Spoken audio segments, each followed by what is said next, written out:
Fala galera, tudo bem? Então, o assunto hoje do Flipchart Friday é indicadores operacionais de outbound. Então, se você é um vendedor, se você é um gestor, se você é um CEO que lida com vendas no dia a dia, esse assunto aqui deveria te interessar, beleza? Primeiro, para explicar como que os OPIs funcionam, como que esses indicadores operacionais funcionam, a melhor coisa que a gente tem para fazer é entender a diferença entre eles e os KPIs, que são os nossos Key Performance Indicators. Para isso nós escrevemos aqui, nós desenhamos um funil para que vocês entendam um pouco melhor essa diferença. Os KPIs, os Key Performance Indicators, eles são indicadores que nos mostram uma progressão, uma evolução desse meu potencial cliente, desse meu Smart Lead, Prospect, o que você quiser chamar, dentro do meu funil. Então, se ele está ficando mais próximo ou não de se tornar de um novo cliente. Então, no nosso exemplo aqui, a gente colocou uma nomenclatura que a gente utiliza comumente aqui na Outbound, de MQLs, que são os nossos leads pré-qualificados, tá? E os nossos SQLs, que seriam as oportunidades de vendas. Então, se eu entendo que esse meu Smart Lead está evoluindo para um MQL, um SQL, um novo cliente, essa evolução é o que a gente chama de KPI. E quem geralmente está preocupado em entender isso, só para vocês terem uma noção, é justamente o dono, o C-Level, o CEO da empresa, porque ele quer saber no final do mês de resultado.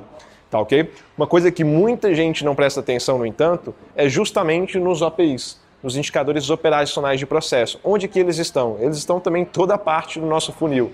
Tá? Mas a gente consegue entender um pouco melhor se a gente entra dentro de um pedaço desse funil, por exemplo, na parte de Smart Leads ou de MQLs, e bota uma lupinha aqui. Qual que é a operação que eu realizo na minha gestão, na minha geração de Smart Leads, que garante que eu vou gerar um MQL? Então, quais são os passos que eu tenho aqui dentro? É isso que eu estou preocupado em medir com os OPIs. Quais são os passos que eu tenho aqui na minha fase de MQL para avançar esses MQLs para SQLs que me geram resultado? Então, é isso que eu estou preocupado em medir nos OPIs. Então, se a gente coloca uma lupa aqui em MQLs, por exemplo, eu vou entender que para eu converter, dependendo do seu mercado, você vai ter que mandar e-mails, você vai ter que fazer ligações, você vai ter que fazer contatos pelo LinkedIn, via social, às vezes pelo Facebook, tá? E essa taxa de conversão, essa taxa de abertura de um e-mail que você está mandando, essa taxa de resposta de um e-mail que você está mandando, a taxa de resposta ou de conexão de uma call, de um contato via LinkedIn, por exemplo, é o que você está tendo de indício dentro da sua operação, que vai fazer com que você se aproxime um pouco mais do seu KPI, de converter esse lead para uma próxima fase. Tudo bem? Então eu tenho que entender, com essas taxas, com realmente a eficiência do meu envio de e-mails, das minhas ligações, eu consigo entender se o meu processo está me ajudando a atingir o objetivo que eu tenho de converter esse lead no funil. Deu para entender um pouquinho dos OPIs? Então ele envolve cada etapa do funil e ele envolve o funil inteiro. Então a minha operação, por exemplo, de entrar em contato com o Smart Lead até converter em um novo cliente, a gente pode entender que eu tenho que fazer vários touches, várias tentativas de contato até eu conseguir fazer com que esse lead ele se torne um novo cliente. Então, o número de tentativas até que eu consiga converter esse lead em um novo cliente também é considerado um OPI. Beleza? As ligações que eu faço, então o tempo que eu gasto numa ligação para conseguir realmente, por exemplo, converter esse lead, também é um API. Tudo que envolve eficiência operacional a gente pode considerar como APIs. Tranquilo? Então, para você entender, como a gente tem muita coisa, é importante que você entenda para o seu cenário quais são os APIs que a gente precisa focar. Para isso a gente trouxe um gráficozinho aqui que ajuda muito, é um gráfico bem simples, que ajuda muito a gente entender esse passo a passo. Então esse gráfico ele entra aqui para ilustrar o seguinte: qual que é o tamanho do seu mercado potencial, se o seu mercado é grande ou pequeno, e a complexidade do seu business, do seu negócio. Geralmente, empresas que têm uma alta complexidade, isso vem atrelado, vem enraizado ali um alto ticket médio, geralmente, tá? E um alto ciclo de vendas. Geralmente essas empresas elas têm um mercado potencial muito menor. Enquanto que empresas, vamos pensar em empresas SaaS, poderia ser o caso, que tem um ticket médio muito menor, elas costumam ter, para compensar, para elas conseguirem crescer e sustentar ao longo do tempo, um mercado potencial muito grande, porque elas precisam ter volume para conseguir realmente manter uma receita recorrente alta. Beleza? Deu para entender? Então vamos pegar primeiro o caso de uma empresa que é um pouco mais complexa. Se a gente for pensar numa empresa complexa, onde eu tenho, né, um mercado que costuma ser, uma empresa que tem um produto complexo, desculpa, um produto ou um serviço complexo.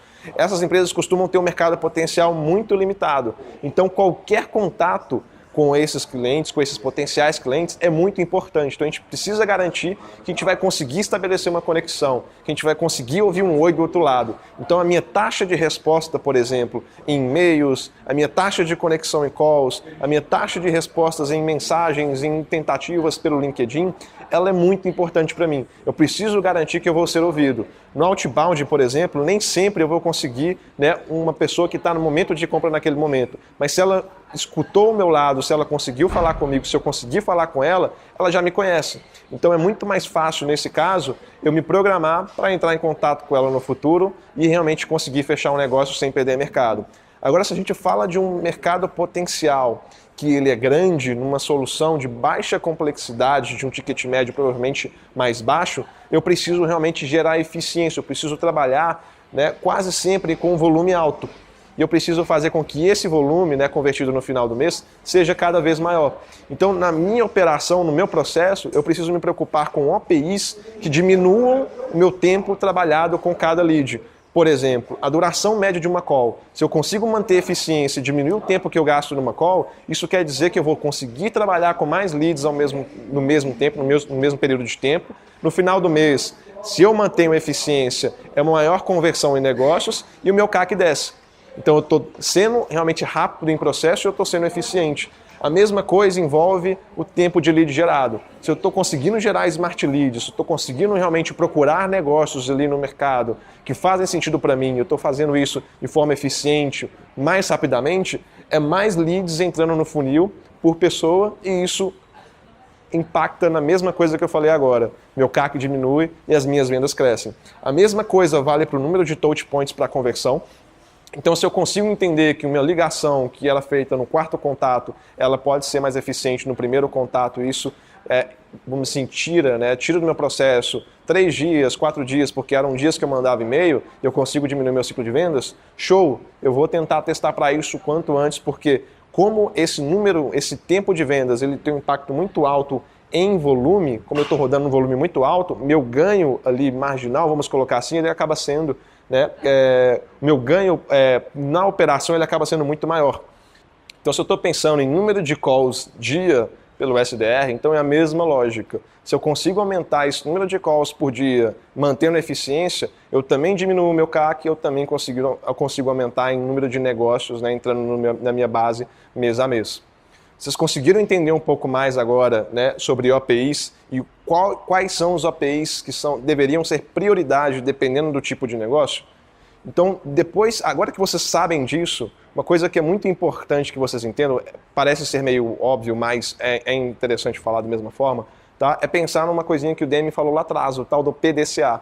Tá? Então, vocês precisam sempre, né, planejar, fazer, tá? Checar, entender, analisar, medir. Beleza? Então, realmente medir para depois realmente executar uma ação em cima daquilo e melhorar. Tranquilo? Então, pensando realmente no que é prioridade para o seu caso de OPI no dia a dia.